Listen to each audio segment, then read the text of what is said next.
আচ্ছা, এক টুকরো খুশি যে চাঁদ উঠালো। হ্যাঁ বন্ধুরা, আসসালামু আলাইকুম। তোমরা সবাই কেমন আছো? আশা করছি ভালো আছে। আমি অনেক ভালো আছি। তো আরেকটি নতুন ব্লগে তোমাদেরকে অনেক অনেক স্বাগতম জানাচ্ছি। তোমাদের সুস্থতা কামনা করে আমি আরেকটা নতুন ফ্রেশ ভিডিও শুরু করছি। তো তোমরা দেখতে পাচ্ছ এই ভিডিওটা আমি সন্ধ্যাবেলা থেকে শুরু করেছি। সন্ধ্যা তবু বেজে গেছিলো 6টা নাগাদ। তো এই টাইমের মধ্যে দেখছো, আজকে এর আগের ব্লগে দেখতেই পেয়েছো তোমরা যে আমার বেডশিটটুকু করানোর সময় পাইনি, এত শরীর অসুস্থ হয়ে গিয়েছিল। তারপর বর্মশাই বলছে চলো বিছানাটা করে নিই, কারণ হলো বিছানা না করলে ঘুমোতে ইচ্ছা করে না রাতে, শোয়ারও একটা ব্যাপার আছে, যার জন্য ভাবছি চলো বেডশিটগুলো কমপ্লিট করে নিই। আর বেডশিট বিছানা না থাকলে না, ইনকমপ্লিট বিছানা থাকলে, আমি তোমাদের বারবার একটা কথা বলেই থাকি যে বিছানা যদি ইনকমপ্লিট থাকে মনে হয় কোনো কাজই সেরে উঠতে পারিনি সারাদিনে। ঠিক আছে, তো ফটাফট করে চলো আমি বিছানাটা করে নেব। আর বর্মশাই আমাকে অনেকটা হেল্প করছে। পবজিবাবু যতদিন বাড়িতে থাকবে হয়তো আমার হেল্পটা অনেকটাই বেশি হবে, অনেকটা বেশি হেল্প করে। যতটা হয়তো বলবো ততটা হয়তো কম হবে। তোমরা নিজেরাই হয়তো ভিডিওতে দেখো যে বর্মশাই কতটা হেল্প করে। কেয়ারিং বর যেরকমটা মানুষ চায় অ্যাকচুয়ালি সেরকমটাই আমার বর। তো দেখো আর বড় এসে হেল্প করছে আমার পিছু পিছু। আমি কিন্তু বলি না যে আমার হেল্প করো, কিন্তু ওই নিজে হেল্প করবে, মানে ও দাঁড়িয়ে থাকতে পারে না। ও যদি দেখে আমি কাজ করছি তো ও লেগে পড়ে, না তুমি করছো আমিও করে দিই, তোমার একটু হেল্প হবে।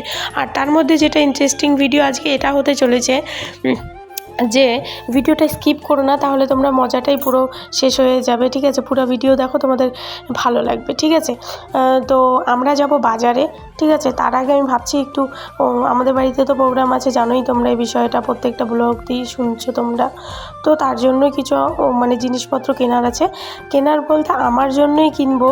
বর্মশাই জোর করছে যে তুমি কিছু নাও, লোকজন আসবে, তুমি কিছু ভালো কিছু নাও, মানে এইভাবে বলছে। তো আমি বলছি ঠিক আছে চলো, শরীরটা একটু সুস্থ আছে। ও বলছে চলো মার্কেটে যাই, বাইরে থেকে একটু কিছু মানে ফ্রেশ হয়ে আসো। হয়তো বাড়ির ভিতরে থাকতে থাকতে এরকম হয়ে যায় মাইন্ডটা, তাই না? যার কারণে আমিও ভাবলাম চলো একটু বেরিয়ে আসি বাইরে, যাই, গিয়ে দেখি কি ব্যাপারটা। ও আমাকে স্পেশাল কিছু ফিল করাতে যাচ্ছে। তো জানোই মেয়েরা তো একটু শপিং পেলেই একটু পাগল হয়ে যায়। তো আমিও তো খুব খুশি হয়ে আমি বলছি না তাহলে এক কাজ করি, আজকেই ঘরটা টুকটাক কাজ করে রেখে দিই সন্ধ্যার দিকে, তাহলে হয়তো সকালবেলা উঠে এতটা মানে হ্যারেশান হতে হবে না, আমাকে কাজের দিকে ব্যস্ত হতে হবে না। যার কারণেই আমি ফটাফট করে গুছিয়ে নিয়ে রেডি হয়ে যাব ফটাফট করে। তো রেডি হওয়ার আগেই আমি দেখতে পাচ্ছি আমি যখন বিছানাটা করে নিয়েছিলাম, তারপরে আমি ড্রেসিংয়ের দিকে চলে গেলাম যে ড্রেসিংটাও একটু নোংরা হয়ে আছে, ড্রেসিংটাও পরিষ্কার করে নিই, তাই না? তো আমি ওয়াইপসগুলো দিয়ে ক্লিনার দিয়ে ড্রেসিংটা ক্লিন করব এখনই। তোমরা দেখো তারপরে যা কাণ্ডটা করে বর্মশাই, আমি তো জাস্ট ভাবতেই পারিনি যে এরকম করবে। আমি তো মানে কি বলবো তোমাদেরকে, তোমাদের কি মনে হয় এই ফিলগুলো যে কি ফিলিংস আমি তোমাদের বলে বোঝাতে পারবো না। সত্যি মনে হয় আমরা আকাশের ভিতরে মানে হারিয়ে গেছি, মানে উড়ে বেড়াচ্ছি, এরকম একটা ফিলিংস আসে জানো। মানে যতটা বলবো ততটাই কম বন্ধুরা। হয়তো খুশিতে আমি বারবার একই কথা বলে ফেলছি, বাট কিছু মনে করো না। তো ঝটপট করে নিচ্ছি। দেখো এই পাশে, আর এই টাইমে আমি যতক্ষণে পরিষ্কার করছিলাম ততক্ষণে দেখছি যে বর্মশাই তার ছেলেকে ফ্রেশ করালো, মানে সব কিছু হাত মুখ ধুইয়ে দিল, রেডি ফেডি সব কাজটুকু করে দিল। দেখো তাহলে কতটা হেল্প করে। তো এক ফৌজির বউই জানে যে এক ফৌজি তার বউকে কতটা রেসপেক্ট করে, কতটা ইয়ে করে। ঠিক আছে, আমার মতো যারা যারা হয়তো আছো তারাই বুঝবে। তো আমাদের ফ্যামিলিটাই এরকম, আমাদের যে 6 মাসের 4 মাসের ভালোবাসাটা থাকে সেটা হয়তো 1 মাসেই সেটা পূরণ করার চেষ্টা করে। পূরণ করা তো যায় না, তবুও যথেষ্ট চেষ্টা করে বর্মশাই। ঠিক আছে, তো আমার সঙ্গে তো এরকম করে, জানি না তোমাদের এরকম কিনা, অবশ্যই কমেন্টে বলবে। তো এই দেখো বর্মশাই পিছন থেকে আমাকে কিছু কথা বলছে, বলতে তারপরে এখন বলছে যে কাকে নিমন্ত্রণ করা হয়েছে না হয়েছে সেই লিস্টগুলো আমাকে শোনাচ্ছিল। আর এদিকে আমি ঝটপট করে কাজ করে নিচ্ছিলাম যে একটু ফ্রেশ করে নিই। জায়গাগুলো তো ক্লিন আছে, তারপরেও আমি বলছি একটু হালকা হালকা করে মেরে দিই, ধুলাবালি যদি একটু হয়ে থাকে তো সেটাও ফ্রেশ করে নেব। কারণ লোকজন আসলে একটু নোংরা দেখা গেলে নিজেকেও একটু ফিল হয়, তাই না? তার জন্যই সব কিছু ক্লিন আপ করে নিচ্ছি। কারণ আমার ঘরে কিন্তু সেরকম জিনিস নেই, তোমরা নিজেরাও জানো বেশি একটা নেই। তোমরা যদি রুম ট্যুর চাও অবশ্যই আমাকে জানাবে, ঠিক আছে? তো এই দেখো আমার বরমশাই আমাকে ডাকছে, ডেকে বলছে এদিকে আসো। বলছে কী ব্যাপার, চলো দেখি কী ব্যাপার। তো এই দেখো বর এখন কি আমাকে বলছে, দেখে নাও তোমরা নিজে। তো এই মুমেন্টগুলো সত্যি অসাধারণ একটা মুমেন্ট। তো আমাকে গিফট করলো এইটা, তো দেখো কেমন হয়েছে, গলারটা ভালো লাগছে। আর এই আংটিটা আবারও পরিয়ে দিল, বলছে আংটিটা খোলো, আংটিটা আরেকবার পরাবো তোমাকে। বলছি ঠিক আছে, খুব খুশি। আমাকেও তো খুব ভালো লাগছিলো, মানে কি বলবো তোমাদেরকে, মানে খুব খুশি খুশি লাগছে। তো এটাই পাওয়া আমার চাওয়া স্বামীর কাছে, তাই না? তো কেমন লাগছে দেখো এই যে আংটিটা, এই মালাটা। আর বলে দিই এটা কিন্তু ডায়মন্ডের না, তোমরা হয়তো ভাবছো ডায়মন্ডের সেট, এটা ডায়মন্ডের না, এটা হচ্ছে অ্যাকচুয়ালি এমনি নর্মাল সেট, এডিটেড পাথরের, ঠিক আছে। তো আমাকে যেটাই দেখ, যতটুকু দেখ আমার কাছে অনেক। তো এই পাশে আমাকে পরিয়ে দিয়ে ও বাজারে চলে গিয়েছিলো, বাজার থেকে গালামার খরচাগুলো নিয়ে এসেছে। তো এই গালামার খরচাগুলো লাগবে অনুষ্ঠানের দিন, যার কারণে সেই জিনিসগুলো নিয়ে বাপ আর ছেলে দেখো টানাটানি করছে, সব নিয়ে এসেছে। বাটা টাটা সব ফ্রিজে রাখছে, তোমাদের একবার ফাইনাল দেখিয়ে দিচ্ছি কতগুলো। এই যে দেখো আমসত্ত্ব সব কিছুই নিয়ে এসেছে, ঠিক আছে। তারপরে ঘি, যত এভরিথিং লাগে গালামার খরচাটা সেটাই নিয়ে আসা হয়েছে।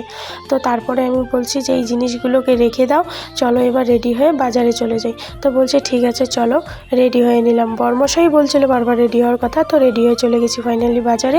বাজারে যাওয়ার পরে এই দেখতে পাচ্ছ চুড়িদারের দোকানে নিয়ে এসেছে আমাদের। আমি এই দোকানটা থেকে প্রচণ্ড কেনাকাটা করি, তো এখান থেকে আমি দুটো সেট কিনে নিলাম। একটা কিনতে গিয়ে দুটো নিয়ে নিলাম, বর্মশাই বলছে দুটো নিয়ে নাও। তারপরে বরের সঙ্গে বেরিয়ে পড়েছি, বর বলছে না একটা স্লিপার নাও। তো স্লিপার নিতে চলে যাবো, তার আগে তোমাদের একটু ব্যাগটাও দেখিয়ে দিচ্ছি। মানে একটা নিতে গিয়ে দুটো নেওয়ার একটা এক্সাইটিং মজাই আলাদা, দুটো ভুল হবে, তিনটা সেটা আমি তোমাদের সঙ্গে শেয়ার করব, ঠিক আছে। তো আজকে কিন্তু বাপ আর ছেলের শপিং হয়নি, সবটাই শপিং হয়েছে আমার। তো ও বলছে না একটা স্লিপারও কিনে না বাড়ির জন্য।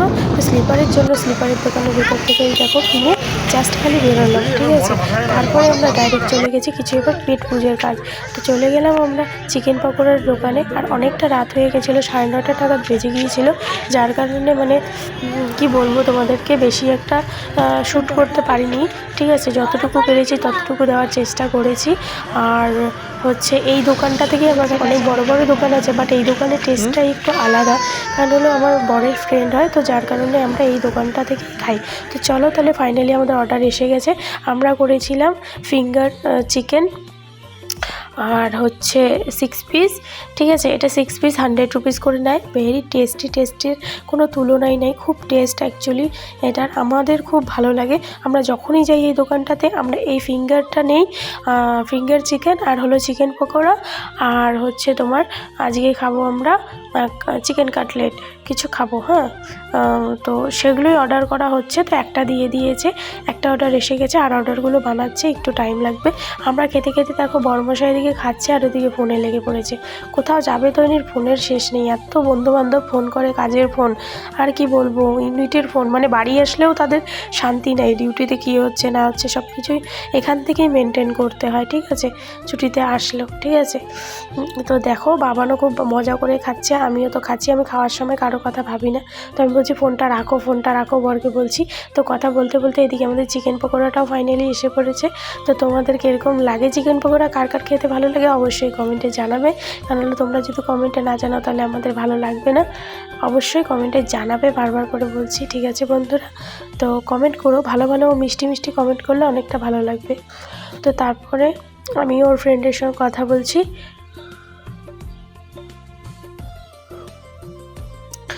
আর আমি হয়তো আজকে ভয়েসটা দিচ্ছি একটু গলাটা খারাপ আছে, কারণ হলো তোমরা নিজেও জানো শরীরটা কালকে খারাপ হয়েছিল, আর রাতে বাজারে গিয়েছিলাম যার জন্য শরীরটা অসুস্থ ছিল, ঠান্ডা হাওয়াটা গলায় লেগেছে। তো তোমরা মাইন্ডে কিছু নিও না, আমার ভয়েসটাকে আজকে একটু ইগনোর করো, মানে ভালো মতো শুনো, একটু মানে কাট করো না, কন্টিনিউলি ভিডিওটা দেখছো তো ভয়েসটা ভালো মতো করে শোনো, তাহলে তোমরা বুঝবে, কিছুটা শিখবে। আর একটা কথা সবসময় মনে রাখবে, এই দুনিয়ার লোকরা না তোমাদের কেউ কোনোদিনও ভালোবাসবে না, ঠিক আছে। তো কারো ভালোবাসা নিয়ে চলতে হবে না, নিজে ভালো হলে নিজের কাছে তাহলে বেটার, মানুষের ভালো নিয়ে আমাদের কোনো যায় আসে না। তো চলো খাওয়া দাওয়া হয়ে গেছে, চলে যাই বাড়ি। তো বাড়ি গিয়ে তোমাদেরকে সবটাই দেখাচ্ছি। এই দেখো একটা সেট, হোয়াইট সেট, মানে কাটা চুড়িদারের পিসগুলো যে হয় না ওগুলো লম্বা সেট, খুলতে ইচ্ছা করছিল না, বাট এই যে দেখো, আর একটা নাইটি, ঠিক আছে, অ্যালান গলা নাইটিগুলো হয় না, এই নাইটিগুলো নিয়েছি সুতির, কারণ নাইটিটা লাগে বুঝছো লোকজন আসলে, কারণ নাইটি ফট করে না পড়লে তো হয় না, আমরা বাঙালি বউ বলে কথা।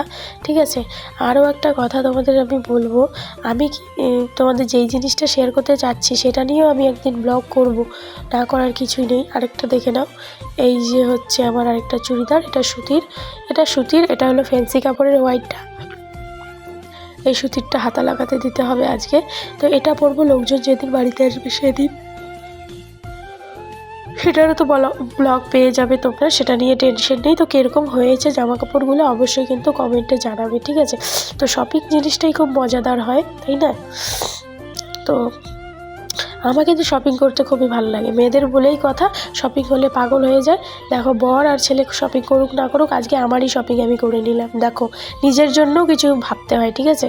তো এই যে স্লিপার, তো এই সবটাই ক্রেডিট আমার হাজব্যান্ডকে যায়, হাজব্যান্ড জোর করছিল এটা নাও ওটা নাও, তো হয়তো আমি ইচ্ছা করে নেই না, আমি অনেক সময় কেনাকাটা খুব কমই করি, ঠিক আছে। তো বর বলছে না নেও নাও, তো বরের কথা শুনে আজকে বর আমাকে নিয়ে দিল, নিয়ে দেওয়ার পরে আমি তোমাদের দেখিয়ে দিয়েছি, দেখিয়ে দেওয়ার পরে আমার একটু ডাকছিল আর কাকিমা, তো বাইরে গিয়েছিলাম, এসে দেখছি আমার বর পুরোটাই প্যাক করছে, আবার ভালো মতো করে গুছিয়ে গাছিয়ে রাখছে। বলো কপাল করে পাওয়া স্বামী, সত্যিই বলছি, মানে কি বলবো, তাই না? সব দেখো নিজেরাই গুছিয়ে রাখছে, হয়তো হাসছে, আমি যখনই একটু বলছি না যে এত কেয়ারিং, তখনই হাসছে, ঠিক আছে, কিছুটা আমাকে বলছে ভালো লাগা ভালো কথা, ঠিক আছে। তাই বলছি যে আমি যখন ডিউটিতে যাবো তুমি এগুলো কথা মনে করে থাকবে। তো রাত বেজে গেছে 12টা, আমরা সব প্যাকিং যখন বরের করা হয়ে গিয়েছিলো, তারপরে আমরা নিমন্ত্রণ দিতে রাতে বেরিয়ে পড়েছিলাম গ্রামের সবাইকে নিমন্ত্রণ করতে। তো নিমন্ত্রণ করে এদিকে রাত 12টা বেজে গেছে, খাবার এসে বানিয়ে ফেলেছিলাম, আমি রান্না করেছি 12:30টার মধ্যে। তারপরে এদিকে পিঠে বানাচ্ছি, বর বলছে পিঠে খাবে, তো রাতে এসে লেগে পড়েছি পিঠে বানাতে। আর অ্যাকচুয়ালি আমি কিন্তু বাঙালি না, তবুও কিন্তু আমি দেখো পিঠে পুলি সব কিছুই বানাতে পারি, চেষ্টা করি, ঠিক আছে। তো ফাইনাল লুক তোমাদেরকে দেখিয়ে দিই, আর ননস্টিকের কড়াইয়ে তোমরা একবারে কিন্তু 3-4টা করে পিঠে বানাতে পারবে। ফাইনাল লুক এটা। তো টাটা বাই বাই।